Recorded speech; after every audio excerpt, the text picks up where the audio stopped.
You're listening to The Coffee Hour. I'm Andy Bates. I'm Sarah Golseth.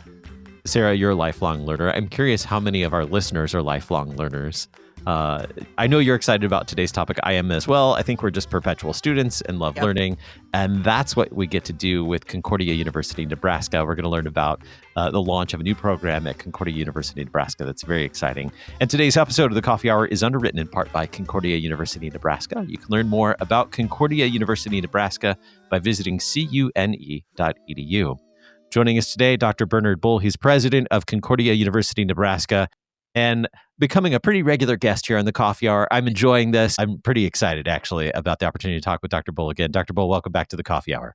Thanks. Glad to be here.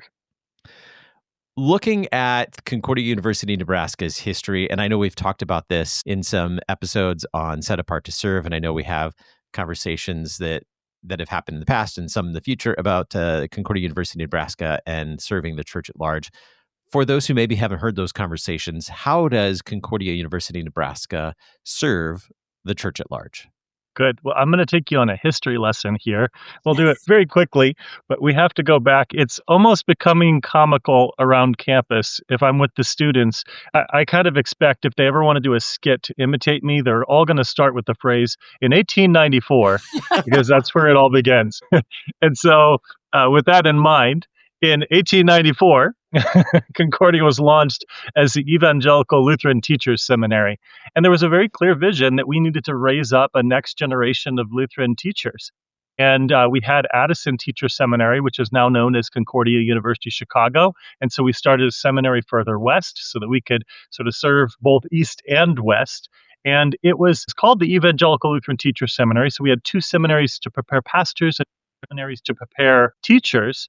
But one thing that was kind of interesting about it was that we were not actually a college or a university. We were essentially a high school, because a high school diploma is what was necessary to become a teacher in 1894. And then if you sort of follow that ahead a little bit, we get to the early 1900s, and then you have a certificate that's required and kind of a one-year training, and then essentially like an associate's, and then a bachelor's, and now today, a bachelor's degree plus some kind of licensure with your state authorizing entity. And so that's kind of the pathway. And we essentially adapted to what was happening in our environment around kind of the development of professions and different fields of study. And then we noticed something really interesting that started happening is that people were sending their kids here, even if they didn't want to be Lutheran teachers, because they wanted that Christ-centered education grounded in the scriptures and confessions. And so they would send their kids here. And I think they also hoped that they might meet their spouse here. And that happens a lot. And so they did. And I like to say that people, in essence, sort of hacked the system. So they would send their kids here, and many did go on to become teachers, and some would even go on to seminary and the like. But others would graduate, and then they'd go on and they get their accounting degree somewhere else, or they'd become a lawyer or a doctor, or they'd go get their make an ag science, or maybe they'd go back to the farm and take over for the family, other things like that. There are a lot of different journeys that God led people on as they sort of discovered their vocations. So Concordia eventually began to offer a variety of additional programs to serve those families, because the Lutheran families were sending their kids, and they many of them wanted to be Lutheran teachers, but people wanted to prepare for other vocations as well. So we have a very long history going all the way back to the 1880s of responding to the needs of those in the church with what they're telling us they want and they need. We always will be central to what we do, will always be about preparing God's people for full-time service in the church. And we have we have the largest population of church work students in the Concordia University system. Our goal is to bring in 100 new church work students every year. And in addition to that, we also consider it a great honor to stand alongside the families of our churches and their neighbors who are sympathetic to our confessions, who want a Christ-centered education, and they want to be prepared for what God might be doing in their lives in the future. And so I share this history, especially for this episode, because I think it's really valuable to recognize that we were actually never created to create courses, credits, degrees, and programs. We were created to equip God's people for works of service in the church and beyond in their various vocations. If you look back at our original Articles of Incorporation, the vision was that we would be a classical, religious, and technical education, that we would be serving people in a variety of capacities, and that we were going to serve the people in our church and, as I mentioned before, their neighbors who are sympathetic to our confession. That's what we do today. And I think that's also at the foundation of what we're going to be talking about in this episode. Yes, absolutely. Who does Studia Vitae? First of all, what is Studia Vitae? How did this idea come out of everything that you've just explained to us? Right. So Studia Vitae is it's a lifelong studies program. It's a continuing education. So this is a pathway for learning that doesn't issue undergraduate or graduate credit. You can get what are continuing education units. It's really about the learning. It's about people meeting people where they are in their life, in their work, in their service, with some continuing education that can help them further advance the mission of their organizations, to develop in ways that can be a blessing to their families, churches, communities, and their workplaces. That's really what this is about. That's what a great education has always been about. It's never just about kind of getting the grade or the piece of paper that you put on the wall. It's about lifelong learning, lifelong studies. And that's really what we're leaning into with this. This is really developed, again, out of listening to what people in the church are telling us that they need and they want. We have our graduates we talk to when we meet at conferences and other events who are really interested in sharing their wisdom with others along the way. So we're going to be tapping into a lot of our alums to lead and teach. And we also have our alums and others in the church who are telling us that, I want to keep learning. I want to keep growing, but I don't need 7 degrees, or I don't need 2 degrees or 3 degrees. That one was for you, Sarah. No, so Appreciate that. I'm actually in the same boat. I've studied at, I think I lost count. I think I've studied at 17 universities of 4 degrees. And somewhere along the way, I learned, oh, you could actually learn on your own as well. And so, Studia Vitae is for people who realize that in order to live out their vocations, we're going to have to keep learning and keep growing. God's word is unchanging, and we are grateful for that. And how we apply God's word to the circumstances in which we find ourselves today, that's a lifelong journey. And we want to stand alongside people as they go on that journey.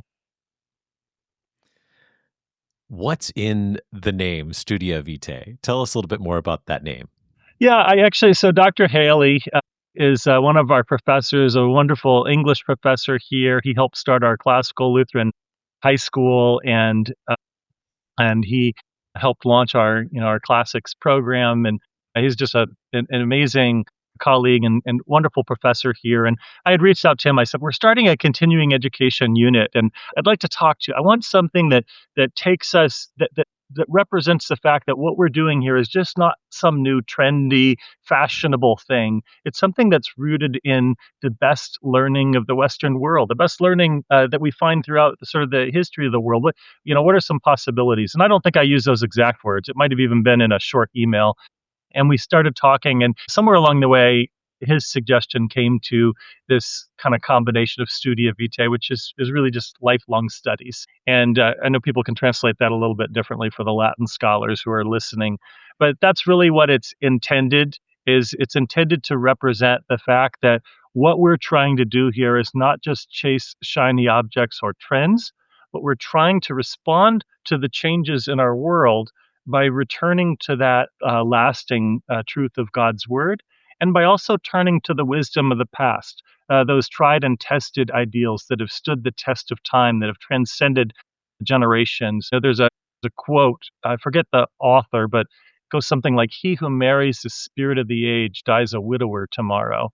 But there's some real wisdom in being grounded in something that transcends a single generation, or on the Incarnation, Athanasius on the Incarnation. There's an edition where C.S. Lewis writes the preface in it, and he talks about the importance of reading old books because we're able to step a little bit outside of the moral blind spots of our current age and generation, and to tap into some wisdom that has just as much relevance for us today. And that's part of why I wanted to come up with a title for the program that explained that, yes, we'll do very practical kinds of courses and so forth that are very applied types of courses. We'll tackle the big issues like artificial intelligence, but we're going to do it in a way that's grounded in the best wisdom of the past and especially biblical wisdom. This sounds so interesting and so needed for a lot of, at least the people that I know in my circle. All of us are learners at some point. So, this sounds so interesting and very needed for professionals and people in a variety of vocations today. Talk about some of the courses that are going to be available in 2026. Yes. So the way that we're organizing Studia Vitae is, if you think about an academic institution, you have your individual courses and you might have like academic departments. Well, in Studia Vitae, we call our departments guilds. They're discrete areas of study or focus. And so we have a number of guilds that we're launching, and we're just going to offer 4 or 5 courses that'll start in January. By the time that this goes live, people will be able to go to the website and start registering if they want to. So early January, and then essentially every 8 weeks, we'll be offering another round of courses. And we're starting by doing them in a very simple format. They'll be 6 weeks long, one-hour webinar that's live, or they can watch the recording. And then in between each week, there will be some self-guided activities for them to do. They don't get letter grades. This is about a culture of learning over a culture of just earning grades. But they do get recognition for their learning and their engagement in the activities. And so that's kind of the structure of it. The first guild that we're going to be running is one that's, I have to look at my notes here, make sure I get it right. The Leadership Formation and Classical Christian Thought Guild. And this one is about those who find themselves in vocations that entail leading. And I know that sounds like a weird way of saying it. Why didn't I just use the word leadership? But I'm trying to actually avoid that, because what we're trying to do in this particular guild is we want to talk about principles of leading and vocations that entail leading that transcend, that go back before a lot of the contemporary leadership books. Now, I'm a big fan. There's some great contemporary leadership books, but what we're trying to do here is to go into something that's goes all the way back to the ancient world and biblical wisdom. So, for example, the first course that will be offered in January, there's a course called Biblical Foundations of Christian Leadership. And we'll be going through different passages of the scriptures that are relevant to those who are called to lead. So, for example, we'll have a session on 1 Corinthians 13. What does it look like to be a loving leader? Love is patient, kind, doesn't envy, boast, isn't arrogant or rude, doesn't insist on its own way. You get the idea. And then there's another unit on the praying leader and leader as steward, as opposed to someone it's my organization, understanding that I'm called to serve God and this is entrusted to me. So we're using different kind of biblical framework there. And then there's another course in that guild that will be called, and by the way, I'll be teaching that first course myself. I'm pretty excited about that. And then there's one called Biblical Wisdom, Decision Making, phronesis and leadership. That's sort of practical wisdom. And that's also kind of tapping into the wisdom literature of the scriptures and how that's relevant for those leading. And I don't know if I should be announcing this or not, but we might be partnering with a seminary that everybody knows of, and I might be co-teaching that with another president. But we'll make that public here as soon as it's finalized. So we're pretty excited about that. And then there's some other courses in the Leadership Guild, but that's the first one. Another guild that we're doing is a Foundations of Lutheran Education Guild that is specifically for those who are Christians, but they may not be Lutherans or eligible to go through the colloquy program, and they want to learn how to faithfully serve in a Lutheran school. And so we've developed a series of 4 courses that principals or school leaders can send new teachers through to help them understand this global multi-century movement that we call Lutheran education and what it means to be a part of it, and how to teach in a way that's consistent with what we believe, teach, and confess. And so that one I'm very excited about. Another guild that we're going to be doing is a topic that has come up a lot is a lot of schools, Lutheran schools, for example, they have very robust athletic programs. The students love them. The families are into it. There are a lot of towns that are kind of sport towns. And it's an incredible opportunity for faith formation and gospel proclamation as well. But that does require some time and careful thought and prayer and study and preparation. And so we've established a guild that is a sport and faith formation guild. And we'll be launching one of our first courses in that guild in January as well. This is where, imagine if you're a Lutheran school and you have a volunteer who's going to be coaching at your school, and they just have never really served in a Lutheran school. You can send them through one of these courses that will give them a biblical foundation for how they can think about this kind of vocational service as a coach, and everything practical, things about leading devotions and praying with your team, and the way that you can cultivate virtue and Christian character within an athletic environment. We will be doing a guild on applied AI from a biblical lens. And that one may not start right away in January, but we'll be starting soon. And one of our first courses will be sort of biblical foundations, a biblical lens from which to look at these new kind of technological creations and what their implications are. I'm almost done. I'm just going to give you a couple more guilds. Another guild that we're really excited about is a fundraising and philanthropy for Christian organizations. So a lot of what we've heard from churches and schools are working on new building projects and other things like that. And maybe it's a pastor who's never had to lead a fundraising campaign, and they know how to do visits to their families, but for very different reasons. And so now they find themselves sitting down in front of someone and, from their eyes, asking for money. They might word it that way. Well, we have a series of courses that we'll be offering on biblical foundations for philanthropy and fundraising. We'll be doing building meaningful relationships with your donors, building a capital campaign, an annual fund, planned giving, how to facilitate that. So we're going to be going through a lot of different courses for those interested. We also, another pain point we're hearing in our schools is the world of children's literature is changing drastically and not for the better. And it's become a kind of ideological battleground for the hearts and minds of our young people. And so we are establishing a guild on children's literature and Christian faith formation. That will be the Christian imagination and literature, choosing and using children's literature with Christian discernment, those kinds of courses. We will be a couple of other guilds down the road. We're going to do a liturgical art guild for artists in the church. We're going to be doing, and then one that is my own. This one people think is way out there. We are going to eventually launch a ludology guild. Ludology is the art, science, philosophy of game design and play with a faith formation perspective. Martin Luther advocated for playful faith formation. It is an ancient practice in every culture around the world. Games, play, riddle, proverbs have been used for teaching and transmitting culture and important values. And so we're going to do something with that.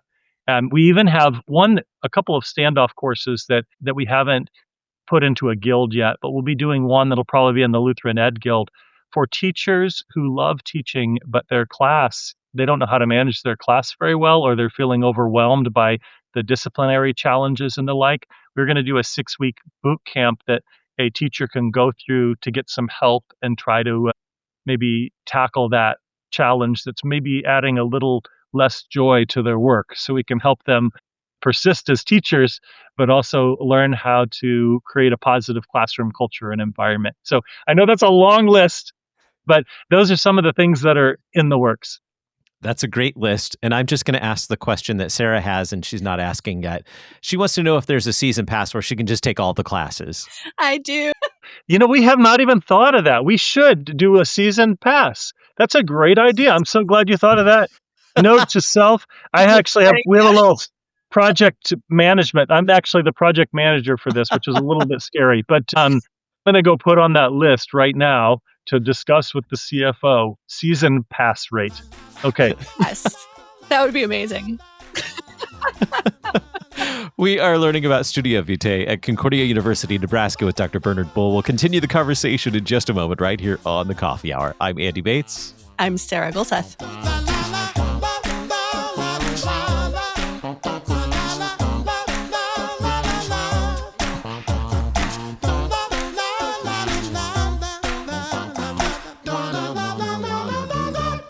Are you looking to gain practical insights and spiritual encouragement in a format that fits your life? Discover the treasures of Christ-centered learning with Concordia University, Nebraska. Utilizing an online, self-paced learning platform, Concordia Nebraska's new Studia Vitae program will offer a non-credit continuing education courses featuring lifelong learning opportunities in a variety of focused areas. Courses begin in January 2026 and registration opens soon. Learn more at cune.edu/CEU. That's cune.edu/CEU.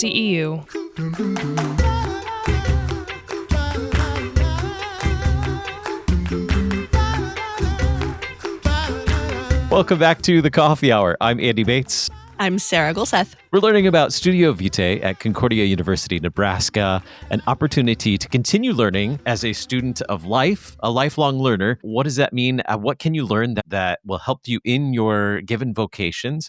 And we're talking with Dr. Bernard Bull. He serves as president of Concordia University, Nebraska, and greatly involved in the launch of Studia Vitae, as well as teaching some of the beginning courses in Studia Vitae. Now, you've mentioned some of the courses coming up in 2026, ideas for the future as well, things that I'm not going to commit you to these, like, oh, we have to have these classes, but where do you see this potentially going?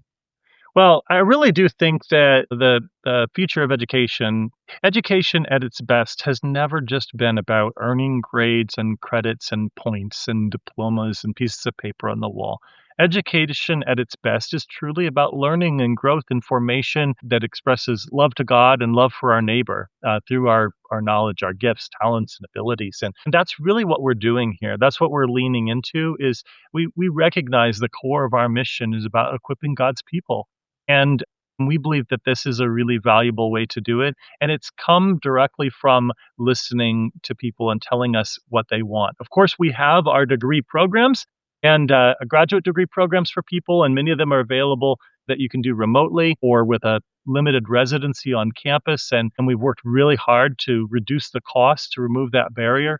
But we have a lot of people who want to keep learning, but they're not necessarily interested in a formal degree program with the kind of traditional tests and papers or with the price point of a degree program or degree program course. And they don't need another degree at this stage. They just want to keep learning. And that's really what Studia Vitae steps in to provide. By the way, we are building these pathways where if you do some continuing ed courses in an area, you can actually apply some of those through what we call a prior learning assessment program to potentially earn some credit that could apply toward a degree program down the way if people wanted to do that. Tell us about the details of how people can consume this, the tuition, the online, in person, how the structure works for someone who, like I think both of us right now, are very interested in how this will be working. Sure. So we're starting simple. We'll be eventually offering a variety of different course formats. So there may be some intensives in person on campus. We may even consider hosting some intensives that are in different locations around the country that are more accessible to people. But our initial offering is going to be online through what's kind of like a live webinar format where you log in, you get to hear and see and interact with the other people and the person who's the facilitator and the presenter. And it will be 6 weeks long, 1 hour each week. And then in between those weekly sessions, there will be some self-guided activities and some further readings that you don't have to do all of it. You have some flexibility. This is a little different from a course environment where you're going to fail if you don't do all your homework. This is really on the learner for their own development, but we encourage them to. And if they want to get sort of a formal recognized CEU credit, they actually have to show up and participate. And we're also recording each of those 6 1-hour sessions. So if someone can't make it at the certain day and time, they can still participate through that recording and then kind of catch up. So maybe they can make some of the live sessions and the recorded sessions. So we're going to keep it in a very simple structured format to get started, to figure out what's working well for people, get feedback from people. And then over time, we'll start to adjust. And there may be some shorter courses or maybe just 2-week seminars or 4 weeks or 6 weeks, 8 weeks. And then we'll, again, play around with some different modalities as well. What would you like us to know about registering and tuition? Sure. So if people want to, they can go to ceu.cune.edu CEU just stands for Continuing Education Unit. So ceu.cune.edu. And they will be taken to what's essentially a kind of storefront, a place where they can see the different guilds that we have and the different courses that are available. And again, by the time this is live, people will be able to go there. And if they find something they want, they can actually just sign up right away. And if it's a course that's on demand down the road, because some of those will just be on demand, they could get started immediately. And if it has a scheduled start date, then they'll start getting the notifications and the invitations to put things in their calendar and so forth. So the rate for the 6-week courses is going to be $150. So that gives us enough tuition revenue to help cover our costs for operation and so forth. We've established a new technological system for this, and we have to make sure that we're compensating fairly those who are presenting and leading and so forth. And then we've also established a preferred partner program at the university. This actually applies to our graduate programs and our continuing education initiative, Studia Vitae, where if someone is an employee of select organizations or they're a member of select associations, then they will get a preferred partner rate. So, for example, in the grad program, if you're seeking an education degree program, if you're a member of one of these preferred associations, some of our programs are as little as $130 a credit through this preferred program, which makes us probably one of the least expensive programs in the entire nation. And the way we did that is when we started taking a look at things, I realized we need to stop playing the game of the rest of the world with graduate programs where you hire these outside companies to spend tons of money on marketing to try to market your programs. Let's do what we do best. Let's build meaningful, mutually beneficial relationships with mission-aligned organizations, and let's not spend marketing money. Instead, we'll give that money to students in the form of a discount. And so basically, if you're a member of, and I'm not going to list them all, and even by the time this goes live, there could be others, but if you're an employee at Concordia Plan Services, if we're employees of Concordia Plan Services, if you're a member of Lutheran Education Association, if you're a member of the National Association of Directors of Christian Education, if you're a member of the Association of Lutheran Secondary Schools, those are some of the groups that receive that discounted rate. So, for example, a Studia Vitae course that's $150 would be 25% off for anyone who's a member of one of those select groups. And people can actually do this. They could go look and see a course and say, oh, wait, I want the discounted rate. And then they can go sign up to the association and come back and get it. I mean, it's not like it's only for those who are currently members. This could even motivate them to go become members. So fantastic. So many good things. As we wrap up today, why is this so exciting for you? I mean, we know that you also love to learn and love to just know things and tell people about these things. Why is this so exciting for you as president of Concordia, Nebraska? Well, I'll answer it as president of Concordia, Nebraska, but if it's okay, I'll also answer it as Bernard Bull. Yes, please. So, as Bernard Bull, I've spent most of my adult life exploring different models of education, different approaches to education. I've been honored to be a consultant for some of the top organizations in the country and around the world on different projects and initiatives. I love building and designing new programs and initiatives. I've been a part of launching over 20 different academic programs during my career and initiatives, and I really like that kind of work. And when I first started in higher education, I was an instructional designer. I helped people build courses and how to improve their quality of their courses. And so when I became a president, I did two things. One, my love of writing. I'm not able to write nearly as much, writing and research as much as I could before. And I've found a way to kind of carve in, and I got a book out this last summer, so that was nice. But the other part was really hands-on, pulling my sleeves up and getting into some projects. So when the board recently voted to renew my term of service for another 5 years, I submitted a request to them. I said, if the board sees fit, I'm honored to continue serving, but I would ask that the board consider recognizing and supporting me in getting more directly involved in launching and leading some new academic initiatives. And so they actually appointed me as president and professor of interdisciplinary studies, which is what I've had before, and then also director of academic ventures, where I'm charged to launch new initiatives and get them going, and then I can hand them off to someone else to lead long term. And so this is actually the first project that I've personally kind of taken on after that charge from the board. And it was really exciting because the board approved it. And within everything that I told you today happened in less than 90 days. We actually conceived it, built the idea, mapped it out, acquired the software and everything in a 90-day period. So we're moving at what some might call non-university pace. And I really enjoy that.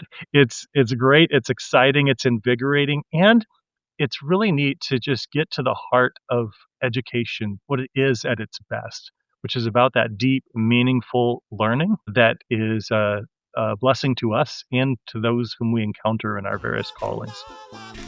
Studia Vitae at Concordia University, Nebraska. You can learn more by visiting ceu.cune.edu.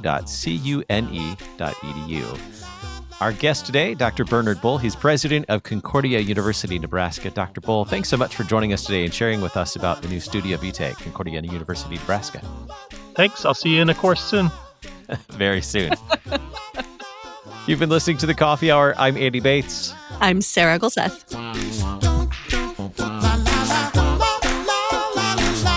The Coffee Hour with Andy and Sarah is a production of KFUO. To support The Coffee Hour and KFUO Radio, visit kfuo.org. You can also text KFUO to 41444 or send an email to gifts@kfuo.org. And you can call us at 800-844-0524. KFUO. Christ for you, anytime, anywhere.